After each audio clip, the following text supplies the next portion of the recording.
Alfred, King of Wessex, was the ancestor, like about 35 generations ago, of our modern monarch, Elizabeth II.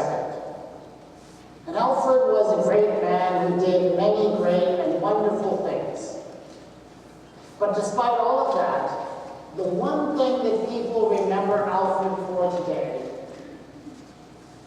is one mistake. One little mistake. Isn't that just the way it always is like? Alfred became the King of Wessex at the young age of 22. And it was not a good time to become the King of Wessex, because in those days, the Vikings were invading the country we know today as England.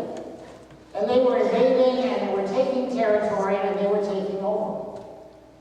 And so when Alfred came to power, the Vikings had basically conquered all of the ancient Anglo-Saxon kingdoms except for Wessex in the southwest. And the Vikings were coming for Wessex.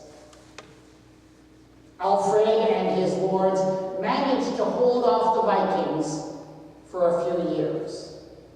But they just kept coming. Until eventually, Alfred and his men had to abandon their kingdom. They had to run away from their capital, and they had to hide. And they went and hid in the region of Somerset, which in those days was very boggy and marshy. And they were safe there, because the Vikings did not know how to make it through the marshy land. But these were dark days, and the last Anglo-Saxon kingdom was hanging by a thread. And in the midst of those dark days, Alfred was hiding out in the marshes of Somerset on an island known as Athelney. And on that island, he was staying with an old woman, who I think didn't even know who it was she was sheltering. And one day, Alfred was alone with the woman, and she put some cakes together, and she put them on the fire to cook. And she said she had to go out. And so she asked Alfred to watch the cakes while she went out to make sure that they didn't burn. Alfred said, okay. But Alfred, he had a lot on his mind. I mean, the poor man, he was wondering if he had completely failed as a king. He was worried about these Viking invaders. He was worrying about what would come of him.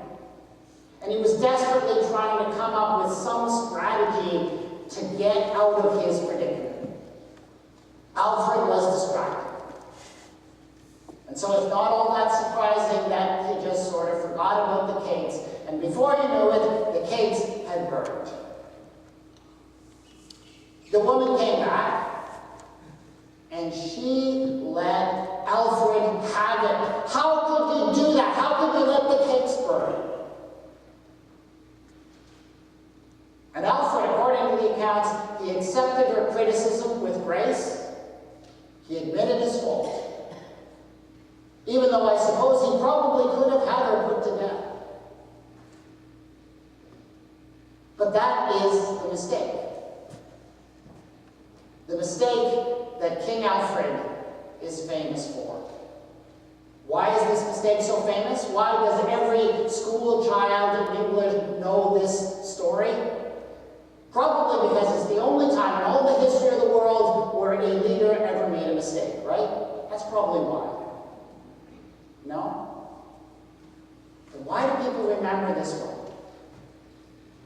I think people remember this great mistake that Alfred made because it's a reminder that it doesn't matter who you are, doesn't matter how great you are, we all make mistakes, we all get things wrong, we all have our weaknesses.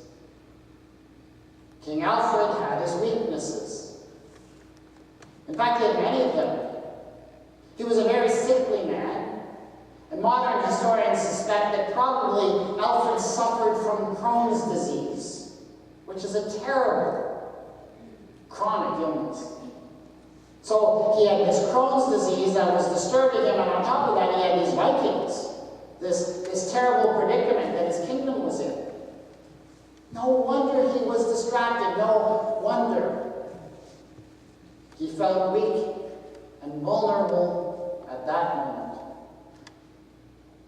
Everyone has weaknesses. Everyone makes mistakes.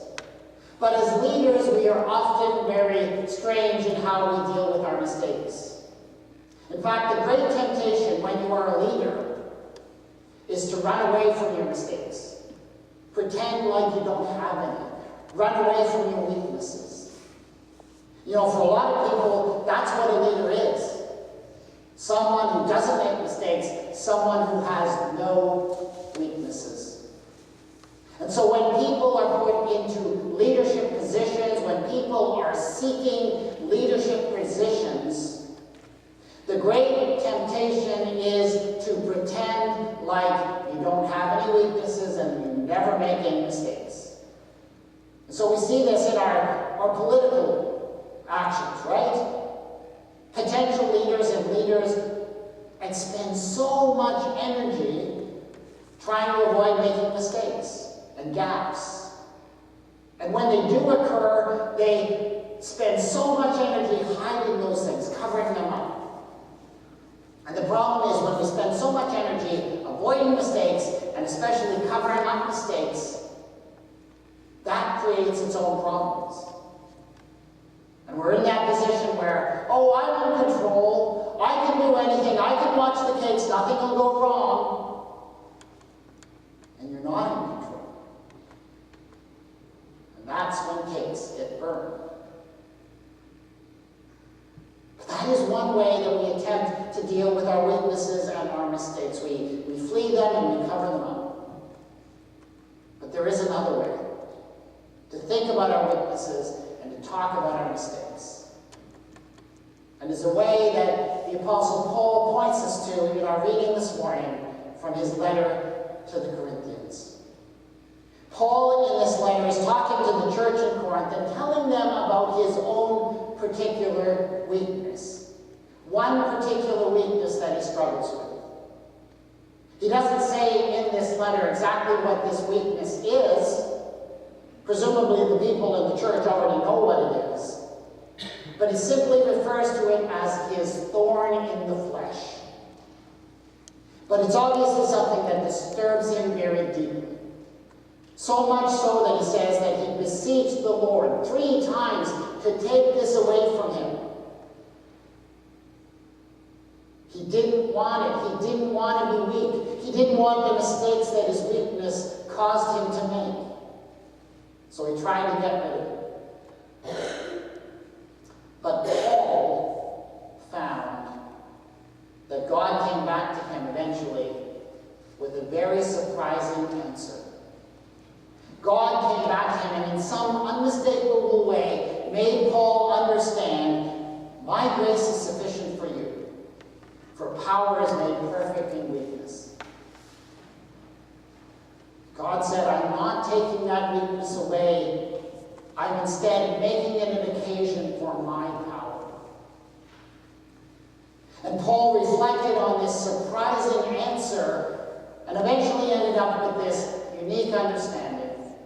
For he said, whenever I am weak, then I am strong. But I know that doesn't make any sense. Nobody can understand that in terms of this world. How can your weakness be the foundation of your strength? But that is what Paul came to believe. And he believed it was only possible because of one thing, because of the grace of God. Paul came to understand this truth as a result of his own personal struggle with his own weakness. And it came out of a deep struggle with God through prayer. He came to understand this truth. But it is a great truth. And I do not think that the Apostle Paul is the only one ever to understand this truth. It is an ancient truth. And otherwise, men and women have come to understand this truth. down through the centuries.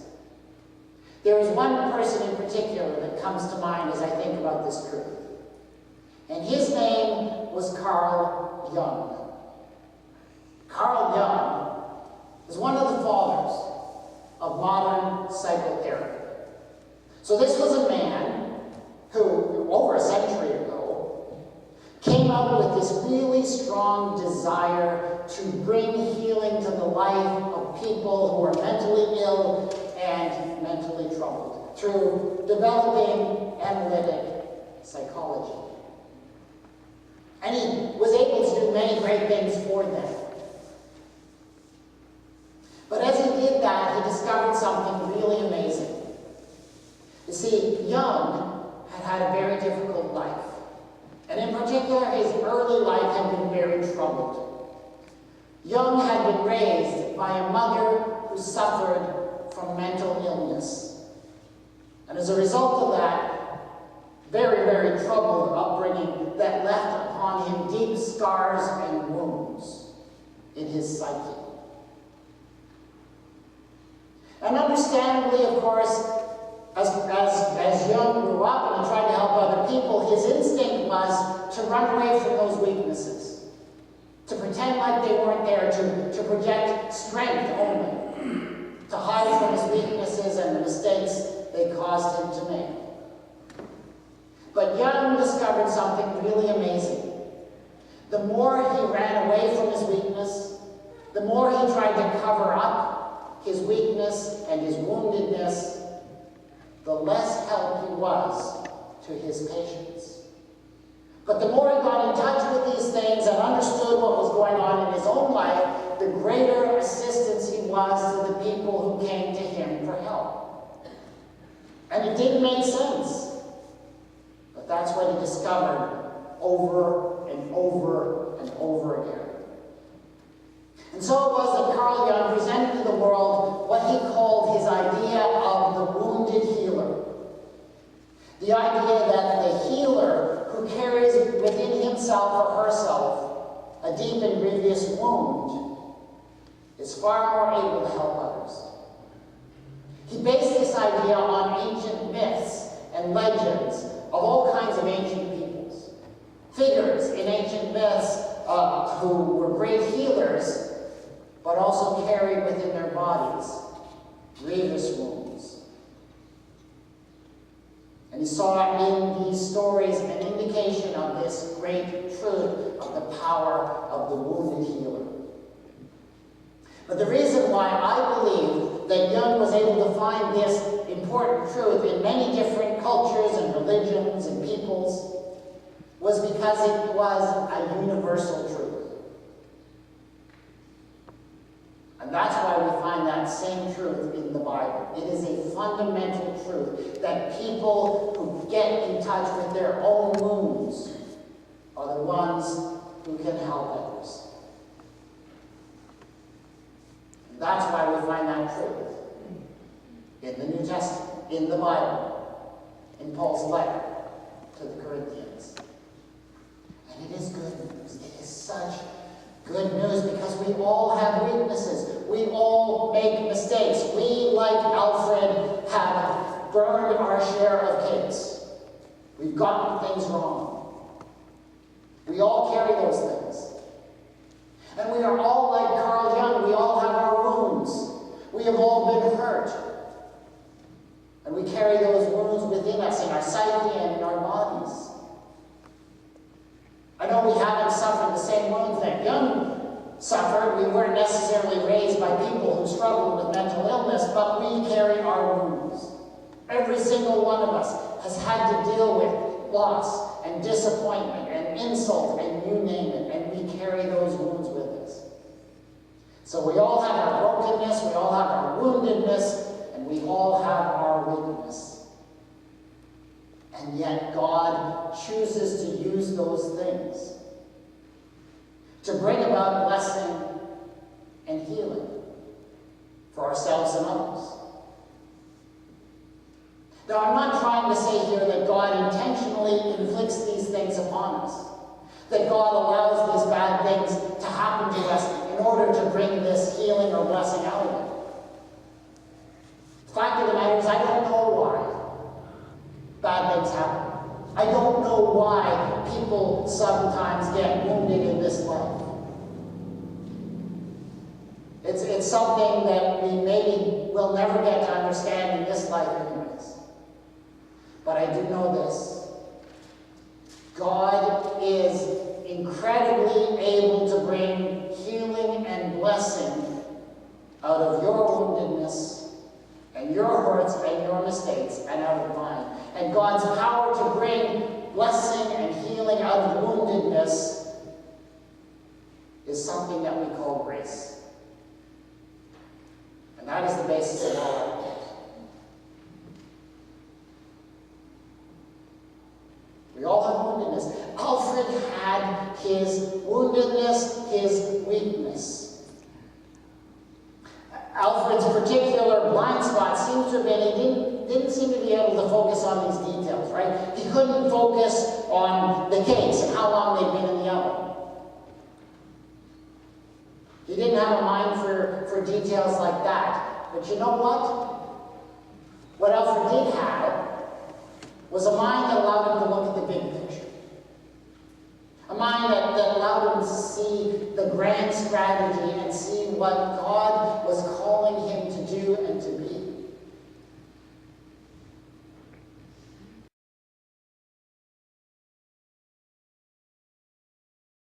And his weaknesses. His weakness was he just couldn't see those details. He couldn't, concentrate on the case. But that was actually part of his great strength. Because he had this mind that could see the big picture. He could look at the big picture and look at, where's this all going? He could come up with a strategy.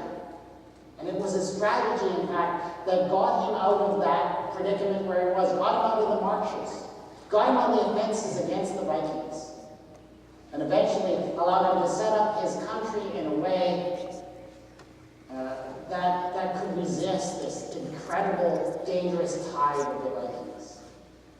So what I would say is this: Alfred's weaknesses were tied to his strengths. And if he had simply hid from those weaknesses and pretended they weren't there, I don't think he ever would have gotten in touch with his strengths. So if you run away from your weaknesses, the danger is you're going to cut yourself off from your greatest strengths. The incredible, wonderful truth is this, that God uses our weaknesses to bring about healing and blessing for others.